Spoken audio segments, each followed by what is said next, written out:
ভালো আছেন শেখ? জি আলহামদুলিল্লাহ, বলেন। আচ্ছা, আমি কলকাতা থেকে বলছি, কলকাতা জি, আলিপুর থেকে। হ্যাঁ, মাশাআল্লাহ, প্রশ্ন আমার করেন। প্রশ্ন হলো, আহ মৃত ব্যক্তিকে যাতে আত্মীয় স্বজনরা দেখতে পারে, তার জন্য ওই জানাজার নামাজের আগে কিছুক্ষণ রেখে দেওয়া হয়। তো এই সময় কিছু এলাকায় মৃত ব্যক্তিকে উত্তর দিকে মাথা আর দক্ষিণ দিকে পা করে রাখা হয়, আর মুখটা পশ্চিম দিকে ঘুরিয়ে দেয়। এটা কি হুম, সহিহ হাদিস সম্মত? আর হুম, আরেকটা আরেকটা হুম, আরেকটা প্রশ্ন। উম, আম, বোন, প্রশ্ন একটা করে, একের হুম, অধিক প্রশ্ন করার সুযোগ নেই, অনেক প্রশ্নকারী ইনশাআল্লাহ আমাদের পরবর্তীতে। জি শেখ, তো জাযাকাল্লাহ আচ্ছা, খায়ের।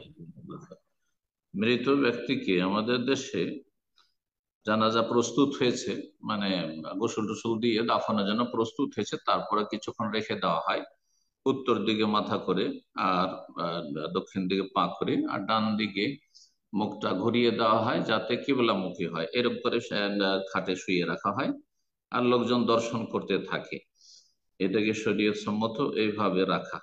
কবরে যখন রাখবে তখন কিবলামুখী করে রাখবে। আর কিবলামুখী করে রাখার ক্ষেত্রে আমাদের দেশে যে ভুলটি হয়, আমরা আহলে হাদিসদের মধ্যে দেখেছি যে চিৎ করে শুয়ে রাখলো, শুধু মুখটাকে ঘুরিয়ে দিল কিবলামুখী, এটা আসলে ঠিক না। পুরো শরীরটাকে দেখেন আপনি। মক্কায় এসে দেখেন, মক্কায় মোয়াল্লা কবরস্থানে যারা আসছেন হজুমরায় জানাজায় চলে যাবেন, দাফনে চলে যাবেন, তারপরে বাকির কবরস্থানে মদিনায় চলে যাবেন, দেখেন পুরো শরীরটাকে কেবলামুখী করা হয়। আর কেবলামুখী মানে পুরো বডিটা সহ কেবলামুখী হইতে হবে, শুধু মুখমন্ডল ঘুরালেন আর বডি চিত হয়ে থাকলো, এটা তো কেবলামুখী হওয়া হলো না। তো এই ভুলটি কিন্তু আমাদের আহলে হাদিস সমাজেও রয়েছে, যা সংশোধন করা উচিত। তো যাই হোক, যখন মাইয়াতকে দাফন করবে তখন এই নিয়মে রাখতে হবে যাতে উত্তর দিকে, ভারত বাংলাদেশে থাকলে উত্তর দিকে মাথা, দক্ষিণ দিকে পা করে, আর তারপরে গোটা শরীরটা কিবলামুখী করে রাখা। কিন্তু দাফনের আগে এই বিধান প্রযোজ্য নয়, এই বিধান প্রযোজ্য নয়। কিন্তু মানুষরা মনে করে যে মাইয়া যখন মারা গেছে ওকে সবসময় কিবলামুখী করে রাখি, হয়তো এই জন্য রাখে, এর কোনো দলিল নেই। জি।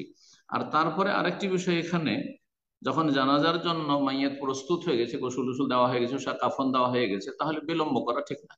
হ্যাঁ, 2 4 5 মিনিট ঠিক আছে, প্রস্তুতি চলছে, এর মধ্যে যে চলে আসলে চলে আসলে, কিন্তু 1 1 ঘন্টা রেখে দিল, পুরো 2 ঘন্টা রেখে দিল, আর লোকজন আসছে দেখছে, আর সবাই একটু শেষখানে মুখটা দেখবে, এগুলো আসলে শরীয়ত সম্মত নয়। এগুলো শরীয়ত সম্মত নয়, বরং নবী সাল্লাল্লাহু আলাইহি ওয়াসাল্লামের সহিহ আসরেও বিল জানাজা, তোমরা তাড়াতাড়ি জানাজা দাফন করার জন্য প্রস্তুতি নাও। ফাইন তাকু সালেহাতান, যদি ভালো মানুষ হয় তাহলে খাইরুন তুকাদ্দিমুনা ইলাইহি, তাহলে ভালো, তার মঙ্গলের দিকে তাকে তাড়াতাড়ি পৌঁছে দিছো, সে জান্নাতের নিয়ামত প্রাপ্ত হবে, কেন দুনিয়াতে রাখবে। আর ওয়াইন কানা গায়রা যালিক, আর যদি খারাপ হয়, হ্যাঁ, ভালো মানুষ না হয়, খারাপ মানুষ হয়, ফাশাররুন তাজাউনা আন রিকাবিকুম, তাহলে এই অনিষ্টকে, এই মন্দকে তোমাদের কাঁধের উপর বোঝা করে কেন রাখবে, তাড়াতাড়ি করে দাফন করে এসো, তাকে সরিয়ে এসো। সুতরাং ভালো মানুষ হোক আর মন্দ মানুষ হোক, দাফনের ক্ষেত্রে তাড়াতাড়ি করতে বলা হয়েছে। জি। আল্লাহ তৌফিক দান করেন সুন্নাহ মোতাবেক আমলে। আমিন।